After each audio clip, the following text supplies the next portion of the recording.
ሰላም ጤና ይስጥልን ክቡራትና ክቡራን የኢትዮ ታይምስ ቤተሰቦቻችን ለሰዓቱ የተመረጡ አዳዲስ መረጃዎችን ይዘንላችሁ ቀርበናል። ከመረጃዎቻችን መካከልም በትግራይ ክልል በአዲግራት ከተማ ዳግም ጦርነት አንገባም ምርጫችን ሰላም ነው በማለት የአዲግራት ህዝብ የተቃውሞ ሰልፍ ማካሄዱንና አቶ ጌታቸው ረዳ ደግሞ በለንደን ከአልጀዚራ የእንግሊዝኛው ክፍል አዘጋጅ ከሆነው ከጋዜጠኛ መህዲ ሐሰን ጋር ባደረጉት ቆይታ በኢትዮጵያና በኤርትራ መካከል ጦርነት አይኖርም ሲሉ መናገራቸውን፣ በሐዋሳ ኢንዱስትሪያል ፓርክ የሚሰሩ ሰራተኞች ላይ ከፍተኛ የድብደባ እርምጃ በቻይናውያን አሰሪዎቻቸው እንደተፈጸመ ተሰምቷል። ያለ ስራ ስነ ምግባር በስራ ቦታ ባልተገባ መንገድ ሰራተኛን የደበደበ ቻይናዊን ጨምሮ በአራት ሰዎች ላይ እርምጃ እንደተወሰደ መረጃዎች ተሰምተዋል። ይህም መረጃም በዜናችን በዝርዝር እናስደምጣቸዋለን። ከነዚህ መረጃዎች በተጨማሪ የአሜሪካው ፕሬዝዳንት ዶናልድ ትራምፕ አሜሪካ የጂ20 ስብሰባ ላይ እንዳትገኝ የወሰኑት ውሳኔ የራሳቸው ኪሳራ ነው ሲሉ የደቡብ አፍሪካው ፕሬዝዳንት መናገራቸውን፣ በጋምቤላ ክልል ያለ ጥቅም በመጋዘን ውስጥ የተቀመጠው ከ37,000 ኩንታል በላይ ማዳበሪያ ጉዳይ በምክር ቤት ጥያቄ ማስነሳቱን፣ አሜሪካ፣ ፈረንሳይ፣ ብሪታንያ፣ ጀርመን፣ ካናዳ፣ ጣሊያንና ጃፓንን ያሰባሰበው የበለጸጉት ሀገራት ጥምረት የሆነው የቡድን 7 ሀገራት የውጭ ጉዳይ ሚኒስትሮች በካናዳ በዝነኛው ኒያግራ ፏፏቴ አጠገብ ባከናወኑት ጉባኤ በዩክሬን አስቸኳይ የተኩስ አቁም እንዲደረግ፣ በሱዳን ደግሞ ግጭት እንዲበርድ ባወጡት የጋራ መግለጫ መጠየቃቸውን፣ እንዲሁም ኬንያ ኢትዮጵያና ደቡብ ሱዳንን በሚያዋስናት ቱርካና ሐይቅ አካባቢ ደቡብ ኦሞ አቅራቢያ ሁለት ወታደራዊ ካምፖች ልትገነባ እንደሆነ መሰማቱና ሌሎችን በዝርዝር የምንመለከታቸው መረጃዎች ይዘንላችሁ ቀርበናል። ዝርዝር መረጃዎችን ለማድመጥ ቻናላችንን ሰብስክራይብ በማድረግ የደወል ምልክቷን በመጫንና መረጃውም ለብዙዎች እንዲዳረስ ላይክ በማድረግ እስከ መጨረሻው አብራችሁን ቆዩ።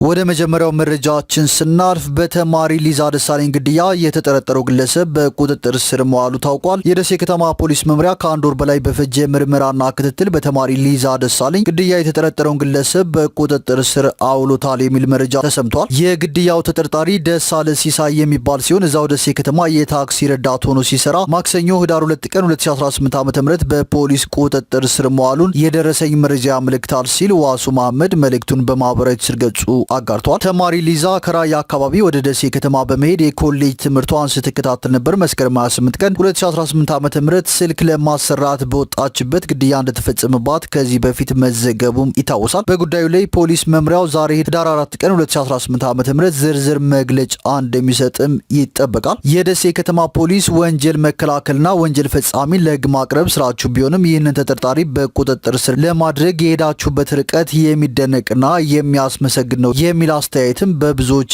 እየተሰጠ ይገኛል። ወደ ቀጣዩ መረጃችን ስናልፍ ኬንያ ኢትዮጵያና ደቡብ ሱዳንን በሚያዋስናት ቱርካና ሐይቅ አካባቢ ደቡብ ኦሞ አቅራቢያ ሁለት ወታደራዊ ካምፖች ልትገነባ መሆኑን አፍሪካ ኢንተለጀንስ ዘግቧል። ዋና ምክንያቱ በአካባቢው የሚፈጠርን የታጣቂዎች ትንኮሳ ለማስቆም ያለመ እንደሆነም መረጃዎች ወጥተዋል።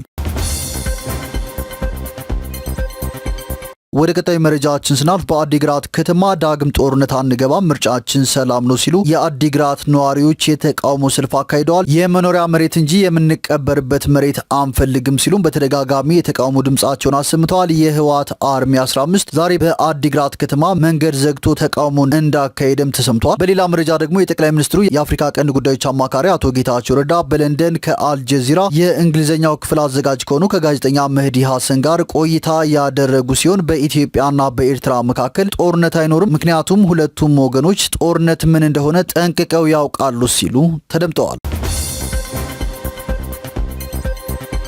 ወደ ቀጣዩ መረጃችን ስናልፍ የቡድን 7 ሀገራት በዩክሬንና በሱዳን አስቸኳይ የተኩስ አቁም እንዲደረግ ጠይቀዋል። አሜሪካ፣ ፈረንሳይ፣ ብሪታንያ፣ ጀርመን፣ ካናዳ፣ ጣሊያንና ጃፓንን ያሰባሰበው የበለጸጉት ሀገራት ጥምረት የሆነው የቡድን 7 ሀገራት የውጭ ጉዳይ ሚኒስትሮች በካናዳ በዝነኛው ኒያግራ ፏፏቴ አጠገብ ባከናወኑት ጉባኤ በዩክሬን አስቸኳይ የተኩስ አቁም እንዲደረግ፣ በሱዳን ደግሞ ግጭት እንዲበርድ ባወጡት የጋራ መግለጫ ጠይቀዋል። አስቸኳይ የተኩስ አቁም ስምምነት በአፋጣኝ ሊደረግ ይገባል ያለው የቡድን 7 ሀገራት መግለጫ ሀገራቱ ለዩክሬን የግዛት አንድነት ያላቸውን ያልተቋረጠ ድጋፍም አረጋግጠዋል። ሀገራቱ ዩክሬን እነርሱ ወረራ ብለው የሚጠሩትን የሩሲያ ጦርነት ለመቋቋም የሚያስችላትን የገንዘብ ድጋፍ ማጠናከር በሚቻልባቸው አማራጮች ዙሪያም ተወያይተዋል። በጉባኤው ላይ የተጋበዙት የዩክሬኑ የውጭ ጉዳይ ሚኒስትር አንድሪ ሲቢሃ በበኩላቸው የቡድን ሰባት ሀገራት በሩሲያው ፕሬዝዳንት ቭላዲሚር ፑቲን ላይ የሚያደርጉትን ጫና የበለጠ አጠናክረው እንዲቀጥሉበትና በአንጻሩ ለዩክሬን ደግሞ የውጊያ አቅሟን ሊያጠናክሩ የሚችሉ ድጋፎችን እንዲያደርጉ ጠይቀዋል። በሱዳን የተፈጠረውን ቀውስ በተመለከተም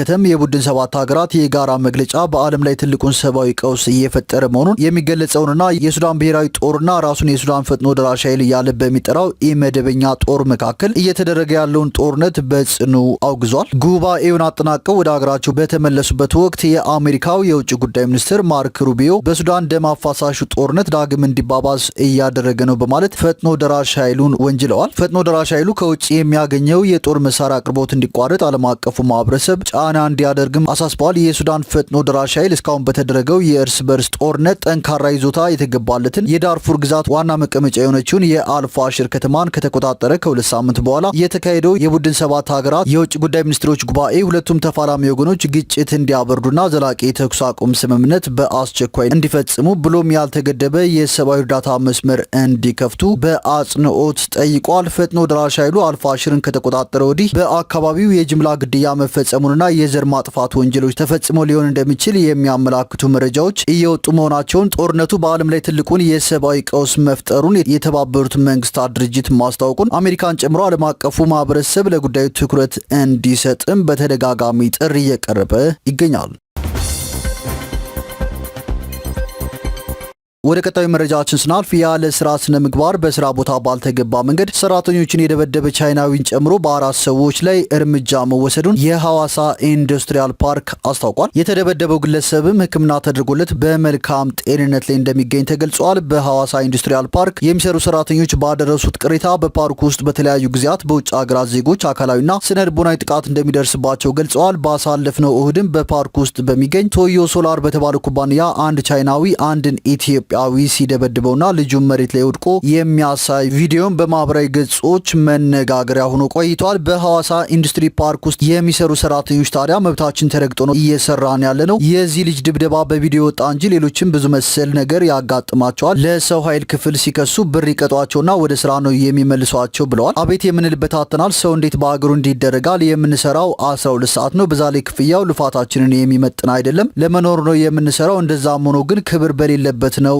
የምንሰራው። ኢትዮጵያውያን ሰራተኞች ድብደባ፣ ስድብ፣ ማንቋሸሽ ይደርስባቸዋል። የጉልበት ስራ እንደ አህያ እያሸክሙ ነው የሚያሰሩት ሲሉ ገልጸዋል። ይህን ነገር መንግስት ያውቀዋል ወይ? ከባድ ነገር ነው እየገጠምን ያለው፣ ድምጻችንን ስሙልን ሲሉም ቅሬታቸውን አሰምተዋል። በኢትዮጵያ ኢንዱስትሪ ፓርኮች ልማት ኮርፖሬሽን የሐዋሳ ልዩ ኢኮኖሚ ዞን ስራ አስኪያጅ የሆኑት አቶ ማቴዎስ አሸናፊ በበኩላቸው በፓርኩ በሚገኙ ቶዮ ሶላር ኩባንያ ውስጥ ተቀጥሮ በሚሰራ ኢትዮጵያዊ ሙያተኛና የውጭ ሀገር ወይም ቻይናዊ ዜግነት ባለው ሱፐርቫይዘር መካከል በስራ ቦታቸው ላይ በተፈጠረ አለመግባባት የተስተዋለው ጠብና ድብድብ ፍጹም ከስራ መርህ ውጭ የሆነና የፓርኩን መተዳደሪያ ደንብ የሚጻረር ነው፣ የሚወገዝም ተግባር ነው ብለዋል። ፓርኩ ከኢትዮጵያ ኢንዱስትሪ ፓርኮች ልማት ኮርፖሬሽን ጋር በመሆን አስፈላጊውን ማጣራት አድርጎ በሂደቱ ውስጥ ቀጥተኛ ተሳትፎ የነበራቸውን ሁለት የውጭ ዜጎች ከስራ እንዲባረሩና ከሀገር እንዲወጡ እንዲሁም በካምፓኒ ውስጥ ያሉ በጉዳዩ ቀጥተኛ ተሳታፊ ያልሆኑ 3 አመራሮች ደግሞ ከባድ የጽሁፍ ማስጠንቀቂያ እንዲደርሳቸው መደረጉን አስታውቀዋል። ከዚህ ባለፈ ካምፓኒው ጉዳዩ በቪዲዮ ከተላለፈው በዘለለ በሰራተኛውና በቅርብ አለቃው መካከል ለተስተዋለው ግጭት መነሻ የነበሩ ምክንያቶችን በመዘርዘር ሁለቱም የተጋጩበትን መንገድ ኢትዮጵያዊው ግለሰብም የነበረውን ጥፋቶች በመዘርዘር ከስራ እንዲባረር ወስኖ የነበረ ሲሆን ፓርኩ ባስቀመጠው አቅጣጫ መሰረት ወደ ስራ እንዲመለስ መወሰኑን ተናግረዋል። ከጉዳዩ ጋር በተያያዘ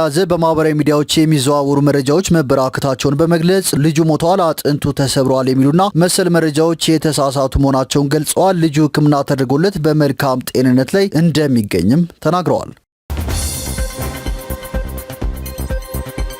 ወደ ቀጣዩ መረጃችን ስናልፍ በጋምቤላ ክልል ያለ ጥቅም በመጋዘን ውስጥ የተቀመጠውን ከ37 ሺህ ኩንታል በላይ ማዳበሪያ ጉዳይ በምክር ቤት ጥያቄ አስነስቷል። በጋምቤላ በክልሉ ያስፈልጋል ተብሎ በእቅድ የተጠየቀው ማዳበሪያ ወደ አርሶ አደሩ ሳይደርስ በመጋዘን ውስጥ ተቀምጦ እንደሚገኝ በመጥቀስ ይህ ለምን ሆነ ሲል የግብርና ሚኒስቴርን የሩብ ዓመት እቅድ አፈጻጸም በገመገመበት በትናንትናው ዕለት የህዝብ ተወካዮች ምክር ቤት የግብርና ጉዳዮች ቋሚ ኮሚቴ ጥያቄ አንስቷል። ክልሉ አቅዶ የተቀበለው የማዳበሪያ መጠን 38023 ኩንታል መሆኑን በመጥቀስ በመጥቀስ እስካሁን ከወሰደው የማዳበሪያ መጠን የተቀመጠው 844 ኩንታል ብቻ ነው ሲሉ የግብርና ጉዳዮች ቋሚ ኮሚቴ ሰብሳቢ አቶ ሰለሞን ላሌ ተናግረዋል። ክልሉ ማዳበሪያውን ከተቀበለ ለምን አልተጠቀመበትም በማለትም ይህ እንደ ሀገር የበጀት ብክነት ብቻ ሳይሆን ምርታማነትንም የሚያጓትት ነው በሚል ከግብርና ሚኒስቴር ምላሽ እንዲሰጥበትም ሰብሳቢው ጠይቀዋል። ጋምቤላ ክልል በተደጋጋሚ ጊዜ ማዳበሪያ የማገኘው ከህገወጥ አዘዋዋሪዎች ነው ስለሚል የመንግስትን አሰራር ተከትሎ ክልሉ ተጠቃሚ እንዲሆን ለማድረግ ሲባል እንደ ማንኛውም ክልል ግዢ ፈጽሞ ከ38000 ኩንታል በላይ መውሰዱን ያመኑት የግብርና ሚኒስትር ዴታዋ ዶክተር ሶፊያ ካሳ ለምን እንዳልተጠቀሙበት ማብራራት ያለበት ግን ክልሉ መሆኑን ገልጸዋል። አሁን ላይ በክልሉ በመጋዘን ውስጥ ተቀምጦ የሚገኘውን ማዳበሪያ ለአጎራባች ክልሎች ለመሸጥ ፍላጎት ያላቸውን ሌሎች ክልሎች በማፈላለግ ላይ እንደሚገኙ ሚኒስትር ዴታዋ አብራርተዋል። አክለውም በተያዘው በጀት ዓመት ምንም አይነት ማዳበሪያ ለጋምቤላ ክልል እንደማይቀርብና ከግዢ ስርዓቱ ውስጥ ግን እንደማይሰረዙ ገልጸዋል። ክልሎች በጠየቁትና ባቀዱት ልክ ማዳበሪያ መጠቀም እንደሚገባቸው በቋሚ ኮሚቴውም ሆነ በግብርና ሚኒስቴር ተመላክቷል።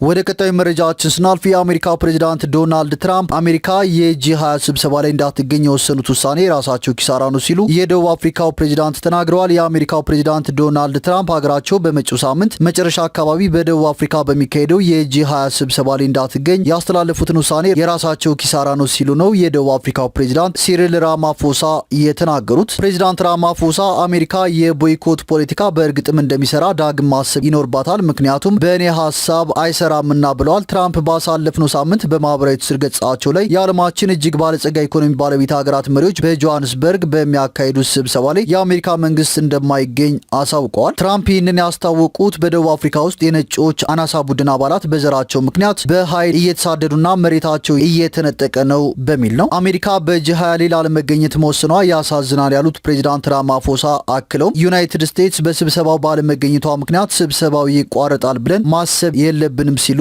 ተናግረዋል። አያይዘውም ስብሰባው ይቀጥላል፣ ሁሉም የሀገራት መሪዎች እዚህ ይሆናሉ፣ በመጨረሻ መሰረታዊ የሆኑ ውሳኔዎችን እናሳልፋለን፣ አለመኖራቸውም የነሱ ኪሳራ ነው ሲሉ ተናግረዋል። ወደ መጨረሻው መረጃችን ስናልፍ አየር መንገዱ 2 ሳምንት ባልሞላ ጊዜ ውስጥ 22ኛውን ኤ350-900 አውሮፕላን በዛሬው ዕለት ተረክቧል። የኢትዮጵያ አየር መንገድ 22ኛውን ኤርባስ ኤ350 ቁጥር 900 አውሮፕላን በዛሬው ዕለት መረከቡን አስታውቋል። አየር መንገዱ ዛሬ የተረከበው ዘመናዊ አውሮፕላን 21ኛ አውሮፕላኑን ከተቀበለው 2 ሳምንት ባልሞላ ጊዜ ውስጥ መሆኑን ገልጿል። ይህም በዓለም ዙሪያ ለሚያጓጉዛቸው መንገደኞቹ እጅግ ዘመናዊ የላቀና ምቹ አገልግሎትን ለመስጠት ያለውን ቁርጠኝነት የሚያሳይ ነው ተብሏል። በቅርቡ የኢትዮጵያ አየር መንገድ 21ኛውን እጅግ ዘመናዊና እስከ 340 ሰዎችን የመጫን አቅም ያለው ኤርባስ ኤ350 ቁጥር 900 አውሮፕላን መረከቡ ይታወሳል። ይህም አየር መንገዱ ለደንበኞች እየሰጠ ያለውን አስተማማኝና ምቹ አገልግሎት ይበልጥ የሚያጠናክርና በአቪዬሽን ኢንዱስትሪው ያለውን የመሪነት ሚና የሚያስቀጥል መሆኑ ተመላክቷል።